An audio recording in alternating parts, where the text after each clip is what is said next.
اور درخواست کروں گا کہ میری گفتگو بڑی آرام کے ساتھ اور بڑی تحمل کے ساتھ سنیں۔ سب سے پہلی بات میں یہ کرنا چاہتا ہوں کہ دیکھیں یہ جلسہ ہے، صابر حسین آوان صاحب، جسٹس ملک غلام محی الدین صاحب امیدواران ہیں۔ جماعت اسلامی الیکشن کیوں لڑنا چاہتی ہے؟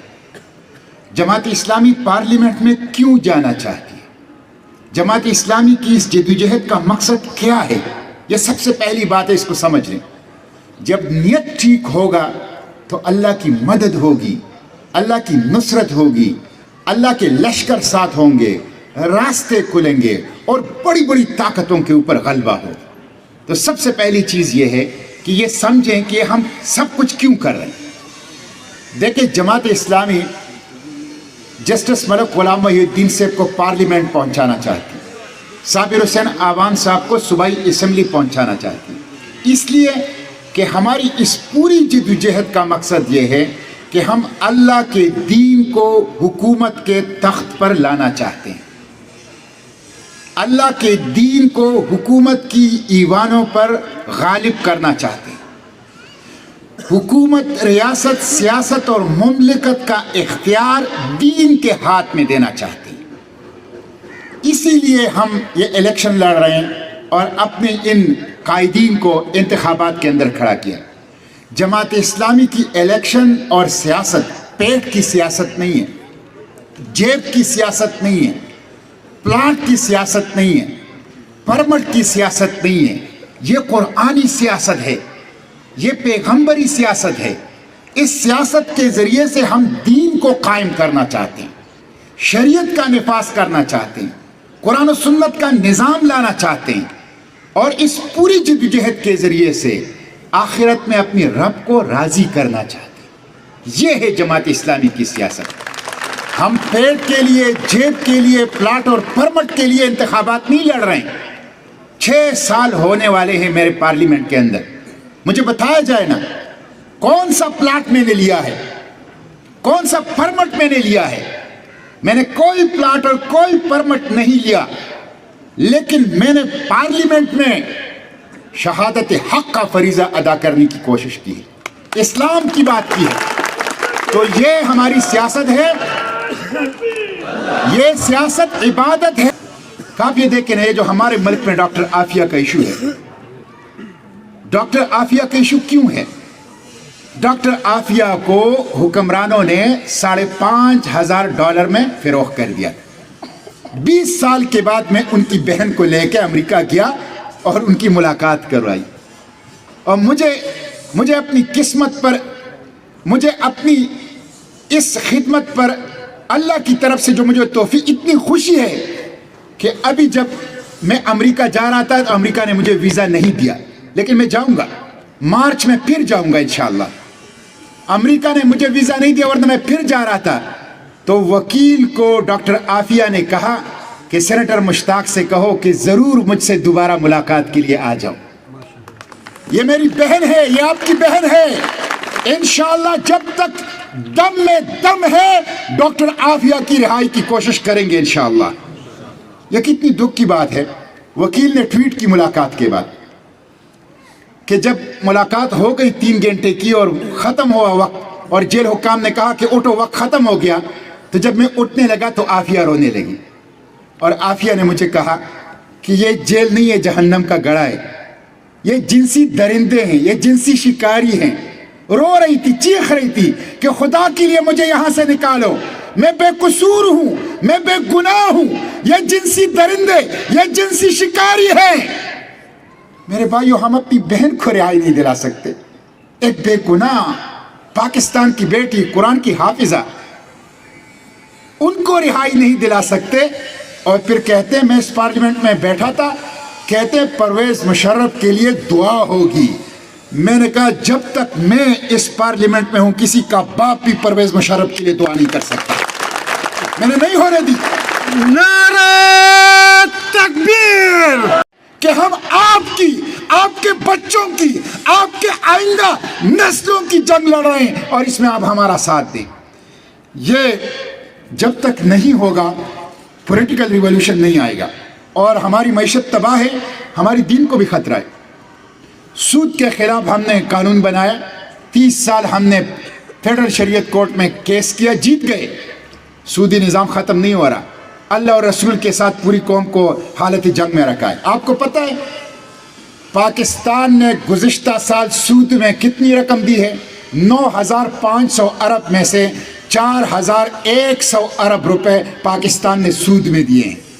سود خور ہماری سالانہ آمدن کا آدھا لے جاتے ہیں، تو کیسے ملک ترقی کرے گا؟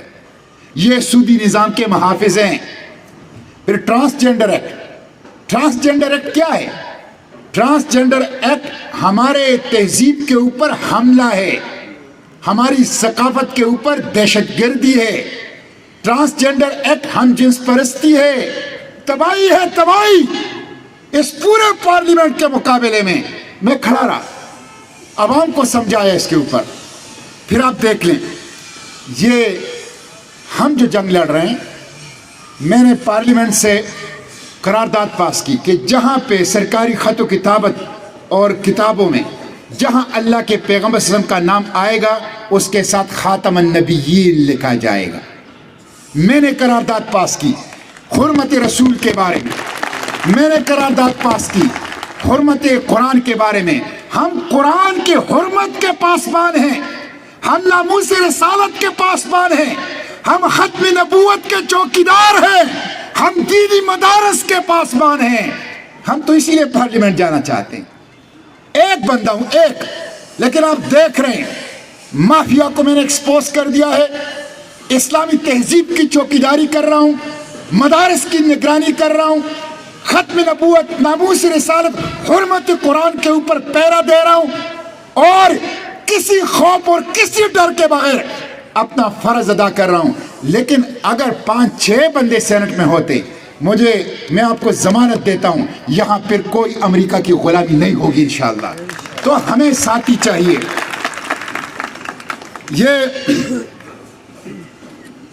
یہ جو اس وقت صورتحال ہے، میں 2 باتیں اس پہ کر کے اپنی کر لیجئے۔ آپ عبادت کر رہے ہیں، آپ جہاد کر رہے ہیں، آپ دینی اسلام کا غلبہ کر رہے ہیں، آپ اپنے رب کو راضی کر رہے ہیں، آپ اس راستے میں پیسہ لگا رہے ہیں، وقت لگا رہے ہیں، اپنے جسم کو تکھا رہے ہیں، تکلیف اٹھا رہے ہیں، یہ اللہ کے قرب کا ذریعہ ہے۔ اسی سوچ اور فکر کے ساتھ اس کیمپین کو آگے بڑھائیے، اللہ کی مدد و نصرت آئے گی، اور انشاءاللہ غلبہ اور فتح آپ لوگوں کی مقدر ہے۔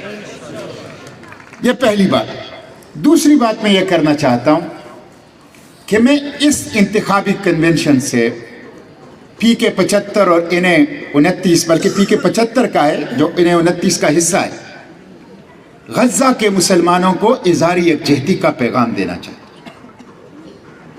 غزہ اس کرۂ ارض پر رسول اللہ کی امت کا مخلص ترین گروہ اہلیان غزہ ہے۔ اہلیان غزہ وہ کیا کر رہے ہیں؟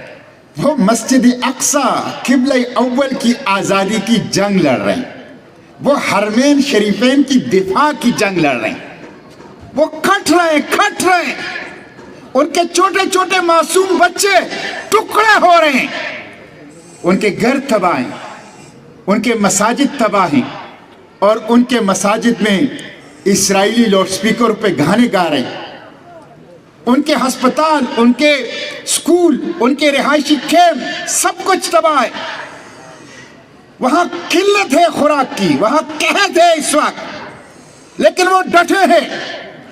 قبلہ اول کی آزادی اور حرمین شریفین کی دفاع کے لیے امریکہ اور یورپ کی قیادت میں دنیا کی جنگی مشین اسرائیل کے مقابلے میں ڈٹے ہوئے ہیں۔ میں ان کو اظہار یکجہتی کا پیغام دینا چاہتا ہوں۔ یہ جلسہ ان کے ساتھ ہے، ہم ان کے ساتھ ہیں، ہم ان کے ساتھ ہیں۔ میرے بھائیو، کتنی دکھ کی بات ہے، وہ جو خالد نبان ہے نا، ایک بزرگ جس نے اپنی پوتی کو اٹھایا، ریم چھوٹی سی بچی شہید ہو گئی تھی، تو اس نے چھوٹی سی بچی کو اٹھایا، اس کی آنکھیں کھولی، اس کو چھوما اور اس سے کہا کہ جب اللہ کے رسول کی خدمت پہ پہنچ جاؤ تو اللہ کے رسول سے شکایت کرنا کہ آپ کی امت نے ہمیں تنہا چھوڑا ہے. ہم نے نہیں چھوڑا, ہم ان کے ساتھ ہیں, ہم اہلیان غزہ کے ساتھ ہیں. بے غیرت حکمرانوں نے چھوڑا ہے, بے غیرت حکمرانوں نے چھوڑا ہے. یہ 80 لاکھ ریگولر آرمی, یہ 60 مسلم ممالک, یہ 75% قدرتی دولت, یہ ڈرپوک ہیں, بزدل ہیں, بے غیرت ہیں, خوفزدہ ہیں.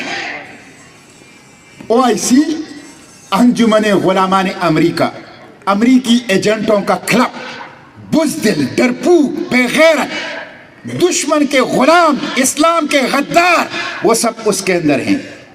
اگر قبلہ اول کو آزاد کرنا چاہتے ہو, حرمین شریفین کا دفاع چاہتے ہو, پولیٹیکل ریولوشن, پولیٹیکل ریولوشن, جب تک پولیٹیکل ریولوشن امت کے اندر نہیں آئے گا, اسی طرح رسول اللہ کی امت وہ قتل و غارتگری اس کی ہوتی رہی, پیٹرول اور ڈیزل میں.